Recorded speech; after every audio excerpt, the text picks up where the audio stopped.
Hi there, my name is Liam, Technical Manager here at Oprema, otherwise known as the Almanac, and welcome to our latest video. This video is always powered by Seagate. We thank you for the continued support. Today we'll be discussing CDVI, and I'm not doing this on my own, don't worry, I've got an expert with me, and I'll introduce to you in a second. Most of you may know CDVI for their door furniture, video intercoms and such, but today we're discussing the crypto/Atrium system. So our guest Aaron, if you want to come and get involved, Aaron. Hi all, thank you Lee for having me today. Just going to focus on going through some of the key features. The main thing that we're looking at today will be the fact that the crypto system is end-to-end encryption. So as we go through the video, you'll get some key features that are to do with the system. Great stuff. So any questions you have afterwards, fire them over to myself and find all the answers that we send to this man. We get set up and go through together shortly. Okay, so what we're looking at here is Atrium Finder.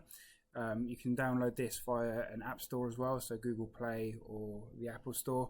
What this will do is it'll basically go out onto your network and then discover all of the controllers that are connected via IP. So if you've got 10 connected using an IP connection, they'll all show up here. But what we're going to be using is the web browser today to show you how to program it up. So we've got the one controller here. If I double click on it, it will take you to the web page. And we can just log in. The great thing about using it this way is it is available on both iOS devices and PCs, so it is across both platforms. I know some of you like using Macs. Yeah, so when you first go onto the web page, you can see you've got all your tabs up here. So the important ones to check out first off will be your hardware tab, and you'll have control panel and firmware manager to start off with. The reason we've got sub controllers there is because we can have a fully IP system up to 100 doors. So one controller will do 2 doors, so you'll have 50 controllers that will be networked. Anything past that, you'll be using your RS485 connections. So if we go onto control panel, this will bring up the information in relation to that particular panel we've picked. Change the display name, so it might be reception, door and side office that you're working with. You can change it to that if you need to. You've got a tab here which distinguishes whether it is a master or if it's going to be a sub-IP controller. So if it is a master, it's important to change that, and then that will be the communication between all of the other controllers. This is the controller in the case here. As you can see, this is the controller itself with all the devices wired in, and this is just a rough estimation of the doors. I'm going to show you that setup in a second. That's it. So another thing that's important to check out of the box will be your date and time settings. So these are manufactured over in CDVI Canada, so please make sure you've got the right time zone.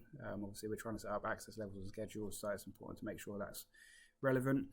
If we have got any connections using the RS485, so if you've got any additional controllers, you can get 4 expander controllers on one IP connection, so it'll give you a branch of 10 doors, and they'll be listed here under your sub-IP controllers. But because we're using the K2 and K3 readers there, they're actually running on 4S485, so you'll get a status report come up on whether they're active, or if you lose a reader, you can see it live there. And that's great for if you're doing legacy installations and you need to swap with equipment that have 485 previously running. You only need the IP to one device and you use the 485 for additional then. Exactly that. So yeah, you've got your hardware set up there, so that's the control panel overview. As I said, if we did have additional sub-IP controllers, it's a very simple process for adding it. You've got your add button here. It will then bring up Atrium Finder within the web browser. So you'll then get a list of all of your additional controllers that are on the IP network, and you just select that one that you're going to add onto it next, and that will become one of your sub-IP controllers. So one master, 49 sub-IP, that gives you 100 doors because they're 2-door controllers, and then past that point we're using the RS485 to get the additional 400 doors up and running. Perfect. And there's no tab in between different bits of software, then it's all in one platform. Yeah, exactly that. Yep. So once you've done your hardware, the main thing you'll be looking at going on to would be your configuration tab, and from this tab we can do the holidays, schedules, access levels. You can use floor level management, so if you're using elevator control, there's another panel you can introduce on the RS485 line, and that'll give you 16 floors per module. So you can configure that as you need to, but schedules is very straightforward to set up. We've got some that will be preset in there. Most people would have the default always, but obviously the whole point behind this is to give designated times to when people can get entry into that area. If you wanted to add it, really easy to customize. You can put your status and display name in there. So if we do 9 till 5, hit the save tab, It'll then bring up the time periods, and from there we can then zoom in and finer detail for the days that we want to have access to and what times we're going to be accessing during that period. So really easy to customize from there. You've also got your holidays that you can add in there as well. So if you wanted to add an additional holiday, you just hit the include or exclude, and then we've got Christmas, New Year, so it becomes part of your setup on your schedule. Once you've done your schedules, we can then apply some access levels. So in here we've got access level always, access level programming. If we wanted to create a new one, hit the tab for add. And as you can see, it's generic across all the tabs. It's just quite simple, pressing the add symbol, and it gives you the option to add different levels, which makes it generic, which is nice and easy to not have to remember loads of different options. That's it. So we've created it as general access there. We then have the areas where we can get access to. So if we wanted to add an additional door onto it, again, hit that add button, and then we can select the doors that we want to have access to. So general access to the warehouse. We can apply a schedule that we've created at 9 till 5. And then we would set up our access level for that particular group of doors or users that we get into that area. So pretty straightforward, easy to use. Yeah. Next things we've got on there, as I say, will be your floor plan. So that's controlling what level floor you get access to. So you might be occupying levels 1 and 2. We might be occupying levels 3 and 4. You won't be able to get to your levels. We can only get to our levels, that kind of thing. Perfect.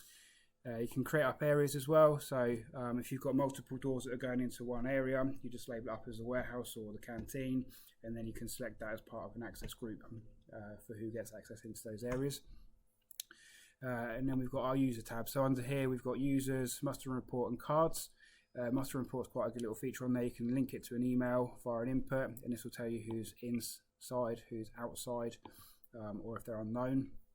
And as I say, you can link that to an email if you wanted to. So if there's an input that's triggered, that will generate an email that will be sent to the occupancy or building management. In case of evacuation, for safety reasons, you wouldn't want to run to a printer. So every outside externally, we get an email address with it must have put a roll call in, isn't it? Exactly that. So if we go into the user tab, again, we've got a few users that are already programmed in there. What we can do is we can program a new user by clicking the add icon, first name, last name, and then you've got little features in there you can do. So you've got extended unlock time. Maybe you've got someone who maybe wheelchair bound, needs a little bit extra time to get through the door. You can implement that. We've got man trap interlock on these as well. So whether you want to override that, you can do that. And we've also got integration with intruder panels, so you can set it so when you go to a reader, it will arm or disarm if you show your tag to it. So another little feature you can do on there if you wanted to. Great for integration across alarm platforms, isn't it? That's right. So once you've got your general information filled in, we can go to cards, keypad codes. If it's a person who you want to be able to give card access rights out to, we can then give them a login detail. So rather than log on as the installer, they'll only be able to set certain things up, such as an access level to certain areas that you have established which ones they will be. So that's an option. Then we've got our access levels. So again, this is an important thing you want to be doing. We've already created the access level. We just need to assign that one to a particular person. So we've got general access that has been added. Assign that to your profile. And then that will give you a general access. But what we're looking to do is, obviously, mobile credentials is becoming a more popular thing. Requirements increasing. We get quite a lot of calls coming through. So something that we've implemented into the system, and we can create a user card for you using your mobile credentials. So simple process of doing it. You have cards. Again, we are looking to add a card. And where this is beneficial is people seem to forget their cards, but no one ever seems to forget their mobile. So that way they ensure they'll have access at all times, then makes life easier. One of the key benefits of this, obviously, is the end-to-end encryption that this provides, isn't it? Yeah, exactly. Yeah, you've got end-to-end encryption. We're using DesFire EV2 cards on our system as well. But we've got a range of card formats that you can see here that you can use. Obviously, we want to use the mobile pass today.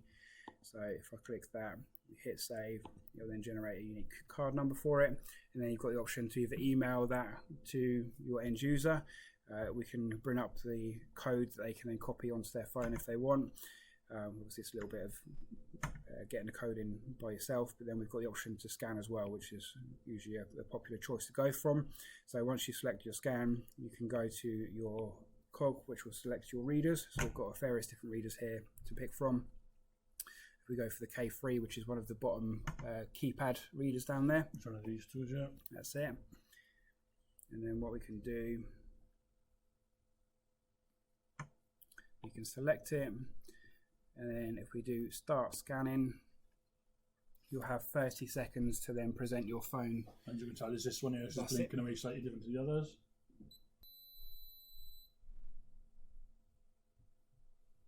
There you go. There you go.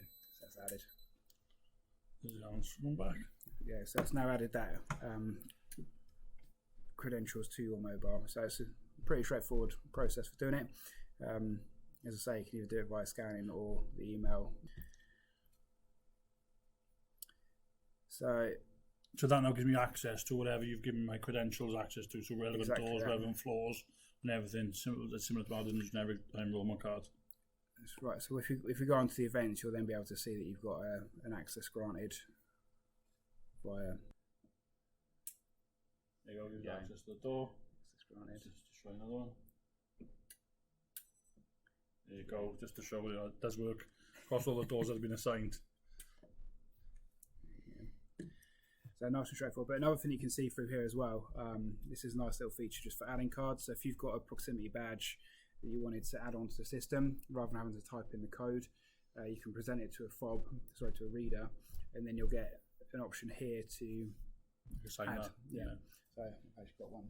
If you want to show that to the reader head. So that's access denied. We refresh that page. We've then got the add tab. So from here we can click on add, and then display name,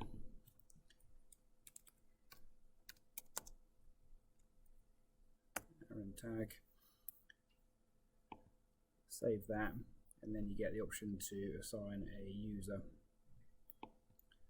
So you've got the assign tag to Aaron Sadler. Okay, and then that's added a tag nice and easily. Oh, well, that's easy, isn't it? Yeah. And then obviously this gives me the same use as it would with the mobile credentials or any other fob that I got. So if I, there you go, doors unlocked. So I get back onto those events, you can then see a live feed where you've got access granted, and I've entered that area. So as we said earlier, so obviously some of the benefits are the end-to-end encryption. Obviously this does have floor plan. We have bypass this because obviously we don't show all the bells and whistles. You can get in touch with us and we can go into more depth. We have interaction with AMPR now, which these guys have been working on, which is another great addition. And plus loads of other features. So CDVI, like I said, used traditionally with door furniture. So all this is available from ourselves at Oprema. So I said, we are real distributors, not just a one-trick pony. We work close with these guys. And any questions, don't forget to give us a shout. Anything else you want to add to them, Aaron? Nothing really, just other than the main features about it being a 500 door system. You can have up to 1,000 readers if you're doing read in, read out. It's all fully customizable, whether it's read in, request to exit. You've got inputs on there as well if you want to utilize those. Outputs comes in a power supply which is 3.3 amp, so that will allow you to power a mag log from some designated outputs on there, so you haven't got to run an additional power supply in conjunction with it. So yeah. Big thank you to Aaron to coming here again today. Obviously we couldn't cover absolutely everything, but if there are any questions, please feel free to get in touch with myself or Aaron. I'll answer them as best we physically can. Don't forget that we do offer training here at Oprema if needed, but even better than that, CDVI do their own academy called the CDVI Academy. Aaron, don't tell me a little bit about that before you leave. Yeah, we've got various different training sessions we do, so ranging from an introduction to access control, building a standalone access control system, to the online stuff that you've seen a sample of today. We'll go into a lot more detail. We've got door automation, video entry systems, and various other things, along with biometrics as well. So plenty to sink your teeth into. Yeah, it's great. So it covers all the bases when it comes to access control and security for your premises. So once again, thank you, Aaron. Please like, share, subscribe. See you all again soon. Thank you very much for your time today.